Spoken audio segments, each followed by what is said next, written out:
Now, there's the symbol, Mother Mary. I don't have anything bad to say biblically. It's not my religion, so I can't really say that much bad about it. But in reality, it just represents as a symbol the lack of feminine strength.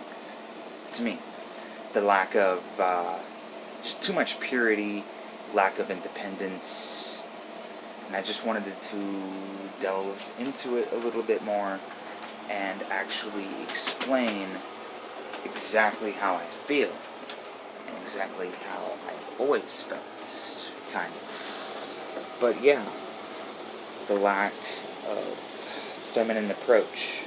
It's all over the biblical texts. The lack of feminine approach, the lack of understanding of the feminine.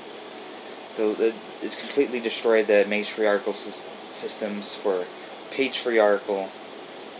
And, I live in a family that's matriarchal too. So, a matriarchal society is pagan. A patriarchal society is Christian. And there's a lot of biblical quotes I could give you. So, yeah. It is Colossians 3:18 that you should look into. Now, the whole thing here is really fascist, anti-feminist. It says biblically, woman is below man as man is below God.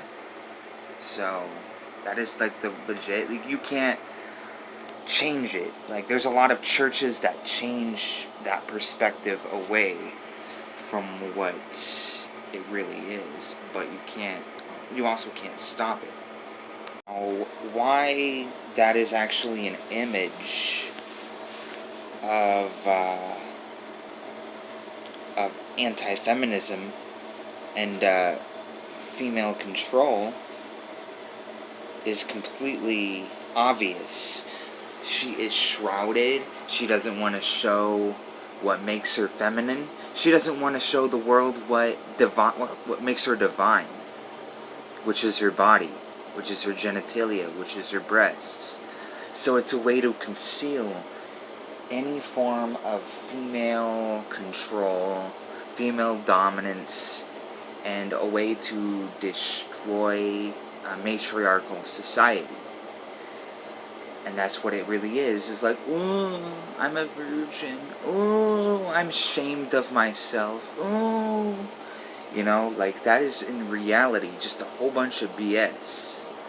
Because just to say that someone is so pure that they're a virgin kind of goes against what a feminine body really is as a divine figure.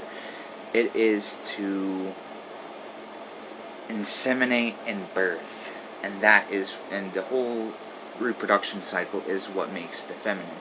But also the strength, the more nimble body, because like, there are more muscles on a female. Like, it's more compacted. The female muscular system is more compacted, so they look nimble, but they can punch harder than a man, and that's what feminism really is. And the whole idea is that the woman is supposed to be free, sexually, independently, and in the Bible, or in religious texts, she is like this weakling who doesn't want to show herself. She always hides behind a cowl, always kind of disrespects that type of thing.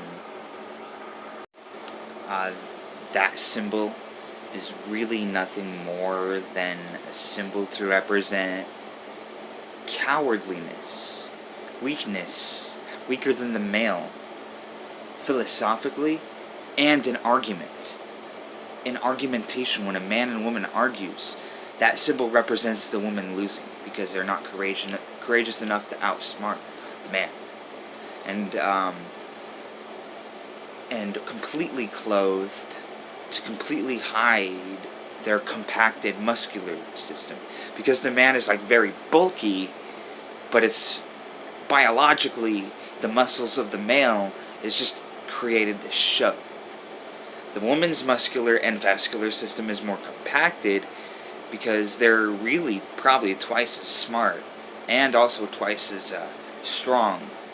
It's more compacted, and they have less reason, and plus they have a more... But the symbol Mother Mary completely disrespects the entire idea of fertility and the entire feminine body as well, because back the ancient pagans, which were bastardized and demonized by the church to destroy the image of divine masculine and feminine, they were not afraid to worship women as a fertility symbol. They were not. And for some reason, instead of being a symbol for liberty and motherhood, the liberty of motherhood, the independence of motherhood, and the strength of the female mind in motherhood, it represents chastity in motherhood. It represents virginity, never showing skin, even though the female body is supposed to be revealed just as much as the male biological body.